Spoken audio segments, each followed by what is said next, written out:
Então, quando eu falava, eu não conseguia falar. E eu tive um show nisso. No dia anterior, eu tinha dado meu primeiro beijo. Eu sei por causa disso. E as letras das músicas têm que conectar com a verdade e com a mensagem que eu quero passar. Não é pegar qualquer coisa, sabe? Eu tenho muito esse cuidado de que as músicas, elas...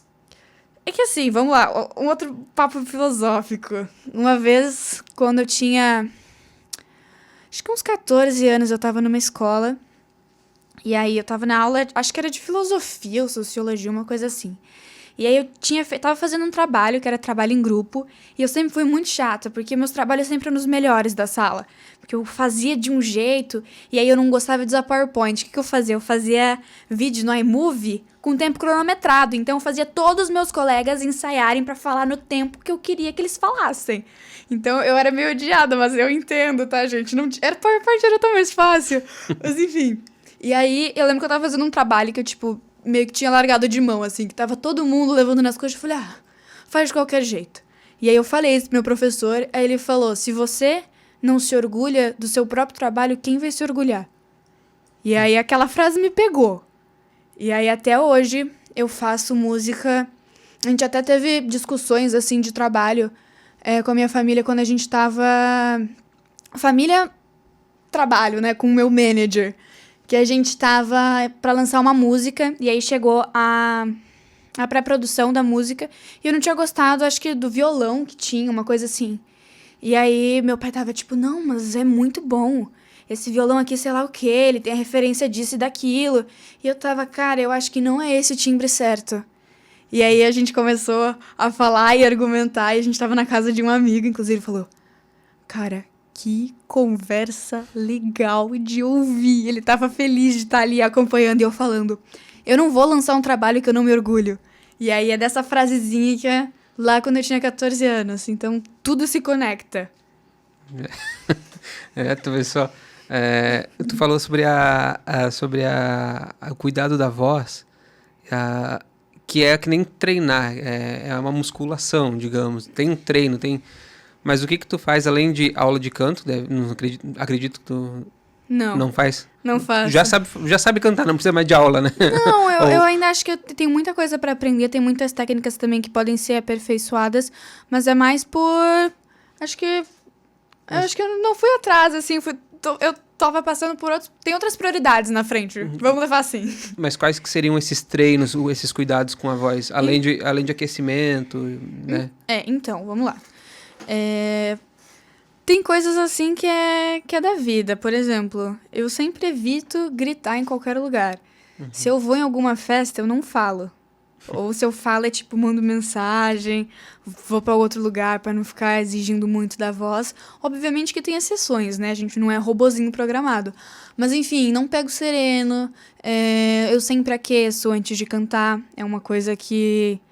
É praxe, assim, eu acho muito estranho quando as pessoas simplesmente cantam, principalmente uma música alta e que exija muito da musculatura. Eu fico, meu Deus, vai machucar. É tipo você correr sem alongar antes, sabe? Tipo, ai, vai dar cãibra. Eu já olho assim. Mas enfim, o aquecimento que eu acho que é muito importante. Eu faço acompanhamento com otorrinolaringologista a cada 4 meses, eu acho que eu faço aquele exame que entra uma câmera pelo nariz. E aí, pra gente ver como é que tá minhas cordas vocais, eu tô muito preocupada com a minha saúde vocal, assim, de tá exigindo. Então, quando eu tô cantando, às vezes eu acho que o ajuste que eu tô usando tá me machucando de alguma forma. Aí eu paro tudo, eu falo, você acha que tá forçando? Você acha que tá sei lá o quê? E aí a gente vai discutindo, assim. Minha mãe, que tá sempre comigo, ela já conhece a minha voz. Então ela sabe quando eu tô forçando, quando eu tô com a voz no lugar errado. Aí depois disso tem os exercícios de diafragma, de apoio de costela, de contrapoio, que aí tem os aparelhinhos que eles ajudam a aumentar a densidade do ar. Acho que é isso, né? Que deixa o ar mais pesado. E aí você faz um trabalho muito mais forte, além do uso de eletrochoque, né? Tu já ficou sem voz alguma vez e te assustou? Eu fiquei uma vez... Eu fiquei sem voz, mas não foi por ficar sem voz.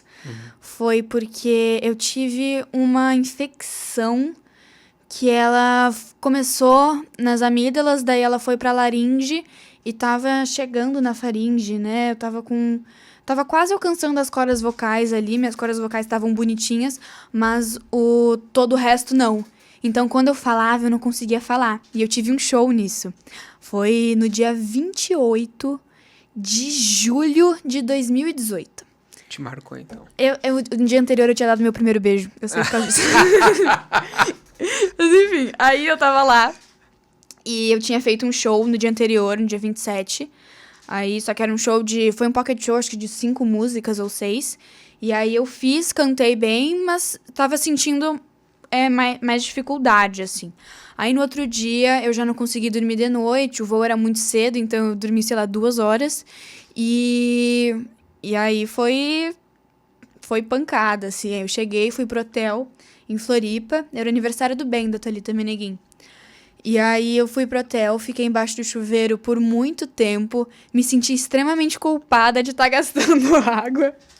E aí, porque eu precisava relaxar os músculos, eu tava toda tensa, dura, e aí a minha fono tava junto no hotel, aí ela ficou fazendo eletrochoque em mim, ficou fazendo tanto na parte interna quanto externa. Aí eu fiz o eletrochoque lá no palato pra levantar e papapá. Enfim, resumo da história. Eu cantei no aniversário do Ben, era pra eu cantar 6 músicas. Eu cantei só 2. Eu cantei uma que era New Rules. E eu lembro que eu me sentia muito agoniada, porque New Rules tem um falsete, que é But my love, que é, tipo, muito simples de fazer. E aí... Simples. E, tipo, não fazia, sabe? O comando não vinha, porque tem uma troca de ajuste muito rápida, né? De estar na voz de peito, vai pra cabeça e já volta de novo pra peito. E eu ficava, mas eu não consigo fazer. Aí a segunda música que eu cantei era a música que a Demi Lovato anunciou que ela não tava mais sóbria, que é Sober. E essa música ela é muito emocionante, tem uma letra e tal. E eu tava com a voz que eu não conseguia cantar. Eu tava fazendo força pra cantar. E as pessoas que estavam, assim, principalmente as que estavam na grade, elas estavam chorando, emocionadas, porque eu tava muito emocionada, mas eu realmente tava de olho fechado, porque não saía minha voz, eu estava desesperada. E no final deu tudo bem, as pessoas não perceberam, mas acabou o show, eu não tinha mais voz. Era assim, agoniante, porque minha voz estava grave, minha voz estava cheia de secreção, então parecia que eu era uma fumante de 40 anos e não saía. Mas durou, eu acho que um mês pra recuperar bem, né? E aí Nossa. Aí eu fiquei... Ai, como é bom cantar, né? A gente não dá valor quando a voz só sai. Eu tive... O último show que eu assisti foi há 3 semanas, do Zezé de Camargo e Luciano. E eu vi que o Zezé de Camargo, ele entregou, né? Ele tava ali só no palco fazendo presença. Quem cantava era o Luciano. É que às vezes que depende muito também. A voz é uma parada que ela é emocional, física e também tudo implica. Então, se você não dorme bem, implica. Se você viajou e não conseguiu descansar, implica. Se você não conseguiu se alimentar direito, implica. Então, hoje em dia, eu acho que, assim, cada um passa uma barra, sabe? E eu já fiz vários shows com mais de 39 de febre. E teve gente que ficou chateada, assim, de tipo, porque eu não fui confraternizar no camarim. Mas eu tava, tipo, malzona 39, na cadeirinha, assim, escorada, sabe? Então, eu acho que tudo são muitos fatores, né, pra fazer um show. E a gente é humano, né? Principalmente eles que já têm uma carreira de de muitos anos, né? O do Zezé ali não foi pontual do dia, né? Ele tá com problema na voz, né? Então ele já não se esforça mais. Ele não canta mais. Por exemplo, É o Amor. Ele não canta mais. É que também os tons eram muito agudos, né? Eu Sim. vejo... Acho que era o Gustavo Lima que ele falou que, tipo, eu cantava no tom. O É o Amor. Mas, enfim. É que é um músculo, né? Se você, sei lá, corre descalço a vida inteira, vai te dar um problema no joelho alguma hora. A gente vê como é importante a voz, né? Agora, como a voz é tão importante, a gente às vezes não dá tanta atenção. Não sei se tu assistiu a série que saiu do Silvio Santos.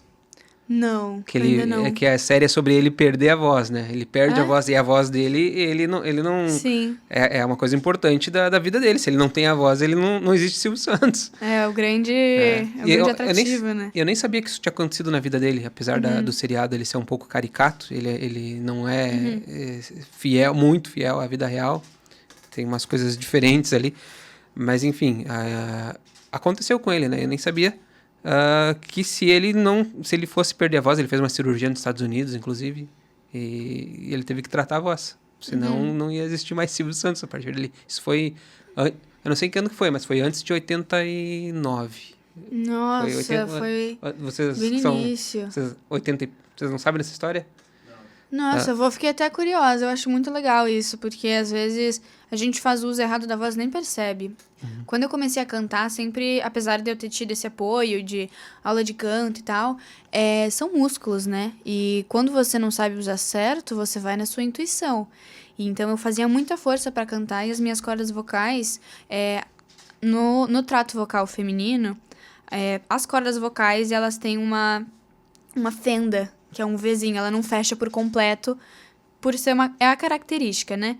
E a minha fechava por completo, e a gente achava, olha, né, tipo, que o diferencial, minha corda vocal é que nem a de homem. Mas não, era porque eu fazia tinha tanta tensão ali, que eu fazia elas se fecharem, e aí nisso eu criei um espessamento nas cordas vocais, e depois de criar um espessamento, o próximo passo seria criar um calo nas cordas, que aí é um nódulo, e aí tinha que remover com cirurgia. Então, eu comecei o acompanhamento com fono no momento certo. E aí, por isso que hoje eu sou tão cuidadosa. Eu acho que aconteceu com o Silvio Santos foi exatamente isso. Foi um calo, alguma coisa assim, que ele precisou deve remover. ter sido. E se você for parar pra ver, é uma coisa minúscula. É tipo, não dá metade de um grão de arroz. É muito pequeno. E faz um impacto na voz muito, muito grande. Então, por isso que... Desde sempre, eu comecei acompanhamento com fono com 14 anos. Então, desde os 14 anos eu sou noiada pra cantar da forma mais saudável possível. E a gente também sempre teve essa cabeça de alguma hora eu vou começar, principalmente com o álbum, a gente planeja fazer uma turnê de promoção do álbum. E vai fazer um show atrás do outro, vai ter shows que muitas vezes vão ser muito próximos e aí eu não vou conseguir dormir direito, ou vai ter dobradinha, que é 2 shows num dia, sabe? Então, tem que estar preparado, tem que estar com saúde. No início desse ano eu comecei também acompanhamento com nutricionista, porque eu nunca tinha feito acompanhamento e eu sabia que a minha alimentação era muito errada e desbalanceada. Então, pra não ocorrer esse cansaço extremo que eu tinha depois das viagens, que era assim, a gente viajava, voltava, estourava alguma coisa em mim. Ficava doente. Aí ficava com mancha, surgiu umas manchas no rosto. Aí eu falei, não, vamos deixar tudo certo, pro momento que tiver que acontecer, vai acontecer uma coisa atrás da outra e eu não vou ter tempo de me preparar. Então, meu pai sempre fala, né? Sempre esteja pronto.